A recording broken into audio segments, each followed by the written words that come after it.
Estamos aqui essa tarde conversando com o professor Francisco Queiroz de Bezerra Cavalcante, diretor da Faculdade de Direito do Recife, administrativista, já com anos de trabalhos prestados à sociedade civil, sobre uma importante temática do momento, a reforma administrativa que começa a tramitar com a PEC 32/2020.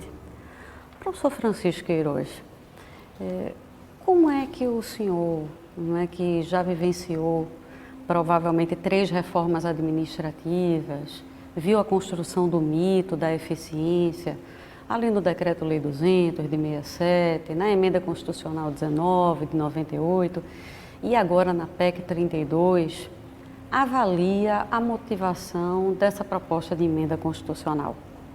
Veja, a avaliação aqui, primeiro, boa tarde a todos. Eu penso que esse tema é muito importante e muito crucial no momento atual, eu diria, do Brasil. Independente das posições políticas que cada um tenha, a gente nota uma progressiva ou sucessivas tentativas do governo atual de concentração de poderes e de enfraquecimento do Judiciário e do próprio Legislativo. Essa emenda intitulada, ela tem como ementa alterar as disposições sobre servidores públicos, servidores empregados públicos e organização administrativa. Isso é um título bem genérico e, na verdade, eu diria que começa a proposta de emenda com um grande equívoco, que é o descumprimento de uma regra que está na Lei Complementar número 96, que é a Lei Complementar sobre os procedimentos legislativos.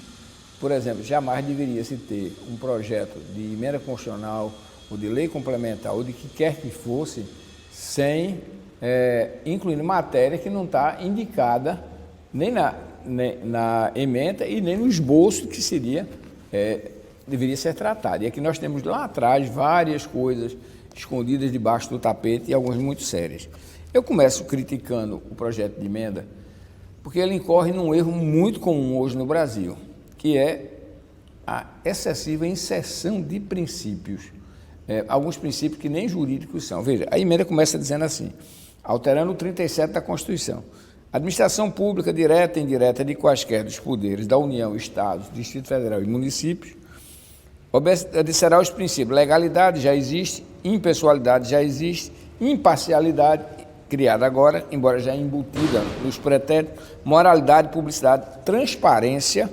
A transparência nada mais é do que a exteriorização da publicidade.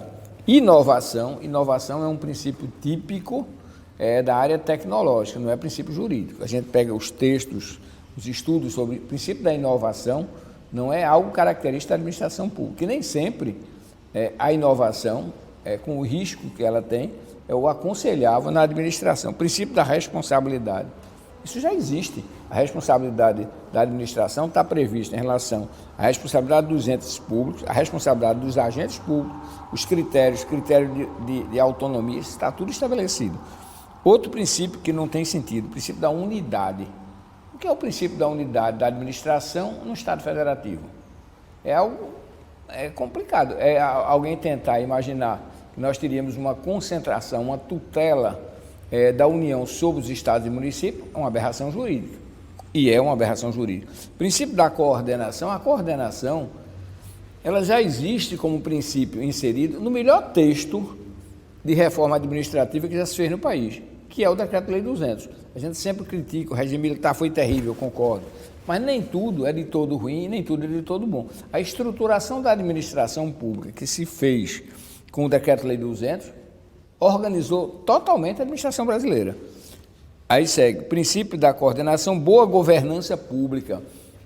Boa governança pública já está inserido no conceito de eficiência, no conceito de economicidade. Ideia de boa governança é uma ideia típica dos autores que cuidam disso na área da administração privada.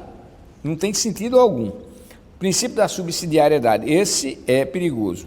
Porque o princípio da subsidiariedade, ele só se justifica em relação à administração pública no tocante à ordem econômica. Nós não podemos imaginar o princípio da subsidiariedade em relação, por exemplo, às competências do artigo 21 da Constituição. Aquilo que é próprio da União exercer vai virar atividade subsidiária e isso não parece algo mal feito só, mas pretende-se fazer um mal feito quando, no meio da emenda, se fala, inclusive, que para alcançar esses princípios é possível a partilha de instalações e a partilha e o uso de servidores públicos, empregados privados, inclusive nas estruturas públicas. Isso é um desastre. Aí segue o texto da emenda, inicialmente fazendo uma enorme referência ao regime dos servidores públicos. Eu penso que a Constituição de 88 tem vários defeitos. Em relação aos servidores, um deles foi a unidade do regime jurídico, contraria o que se tem em todos os países que nos servem de referência. Eu não tenho sentido o regime das pessoas que fazem pesquisa cultural na Fundação Joaquim Nabuco ser o mesmo regime do auditor fiscal ou da autoridade policial. Isso foi uma, entre aspas, conquista dos servidores organizados com um lobby muito forte na Constituinte. A gente estuda essa matéria da Constituinte e verifica, inclusive sem nenhuma base atuarial. Por quê? Pegou-se todo um conjunto que era 90% dos servidores públicos, seletistas, que contribuíam para a Previdência, transformou em servidor estatutário. E com um agravante. O texto do ADCT, do Ato das Disposições Constitucionais Transitórias, dizia que esses servidores ficariam estáveis no regime que estavam. Mas as leis de transformação, como a Lei 8.112 do âmbito federal, transformaram todos de uma lapada em servidores públicos, passando todo o ônus previdenciário para os entes que os empregavam. E não tinha previsão, não tinha base de cálculo, não tinha nada. E o resultado é o desastre que nós temos hoje em relação à quebradeira do regime previdenciário das instituições. Isso é um dado correto. Mas a solução é muito ruim. A solução que seria muito simples seria a quebra da unidade pelo artigo 39, a volta dos servidores que não correspondessem a atividades típicas para um regime contratual e a preservação no regime estatutário dos servidores das áreas típicas, tal como aquela lei da década de 70 previa. Auditores, o Ministério Público, planejamento, arrecadação de contribuições e tributos, etc, etc. Diplomacia. Então, esse universo teria que ser estatutário. Os outros, os médicos, os professores, podiam ser todos seletistas, mas com ingresso por concurso público e com a garantia pelo princípio da impessoalidade que poderiam perder os cargos em situação de falta grave ou em situação de necessidade de redução de quadros. Eu lembro de, há não menos de 20 anos atrás, eu tive a oportunidade de dar umas palestras em Londres, em Essex e em Durham, na Inglaterra. E a discussão minha era sobre servidor. E o que eles não entendiam era como a gente tinha um universo tão grande de pessoas estáveis. Se dizia, olha, se eu preciso reduzir um conjunto de atividades que não são mais necessárias, a administração vai continuar pagando às custas do contribuinte. Isso é verdade. Agora, a gente não pode desconstruir algo que serve para assegurar o princípio da neutralidade. E esse texto está criando servidores das carreiras típicas, servidores estatais por tempo indeterminado, servidores estatais por tempo determinado, ao lado das atividades temporárias. Com esse somatório, só os primeiros, que são a minoria, serão por concurso público. Os outros serão por processo seletivo simplificado, que vai alcançar também os contratados e todos os níveis da administração. Eu acho que quem vai festejar isso aí são os prefeitos do interior e os governadores de estado, de poder estar colocando quem quer. Imagina você poder pegar no estado feito de Pernambuco, contratar os professores todos por prazo de 3 anos, antes de um prazo de 4 anos de eleição. E aí pode renovar, mas você renova se os professores lhe forem favoráveis. Isso acontecia. Meu primeiro emprego foi como oficial de gabinete no governo do governador Heraldo Gueiros, 1973, 74, 75. E quando chegava, cada parlamentar tinha uma cota de empregos públicos. Os que eram mais fortes tinham mais. Eu me lembro, havia um deputado muito conhecido da região do Araripe, que foi secretário de administração, só não vou dizer o nome, ele tinha 800 cargos para nomear. O secretário de governo, com quem eu trabalhava, tinha 400. E ele dizia, olha, fulano, beltrano, esse ciclano. Chegava a ser o ponto, e quando chegava perto do período eleitoral, e havia o risco aí de não poder mais nomear ou contratar, você chutava o nome. E não era só aqui, isso era no Brasil e afora. Você pegava um catálogo telefônico que saía nomeando.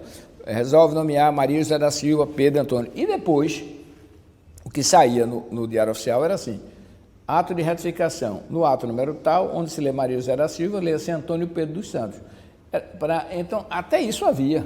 Na administração federal, nós tínhamos as contratações dos chamados das tabelas especiais. A universidade tinha a tabela permanente, que ressalta que no campo da União, mesmo os seletistas eram concursados, mas aí você tinha as tabelas especiais, que eram de servidores que eram contratados para serviços temporários, e iam sendo prorrogados, até que um dia veio a Constituição e todos viraram permanentes e viraram estatutários. Então, essa abertura que está sendo feita é algo realmente péssimo no campo da administração. Outro tópico é em relação à parte inicial de ingresso. Criou-se um período de experiência, que é um terror. O projeto prevê que o concurso será da seguinte maneira: são feitas as provas, depois o indivíduo é admitido não ainda como servidor, mas num período de prova, por exemplo, de 1 ano, e após o período de 1 ano, os melhores ocuparão as vagas e os outros sobrarão. Ora, imagine que alguém é técnico da Receita Federal ou é agente da Polícia Federal e abre um concurso para delegado da Polícia Federal. Ele vai fazer? Não, porque ele vai fazer o concurso, perde o vínculo anterior, ele passará 1 ano de experiência e após o que poderá ficar ou não. Se ele não ficar, o que é que acontece? Rua. Então, assim, nós vamos ter uma enorme insegurança que vai possibilitar os conchavos, sobretudo porque essa fase de experiência não é uma experiência apurada por uma comissão de concurso, é pelo próprio órgão. É complicado.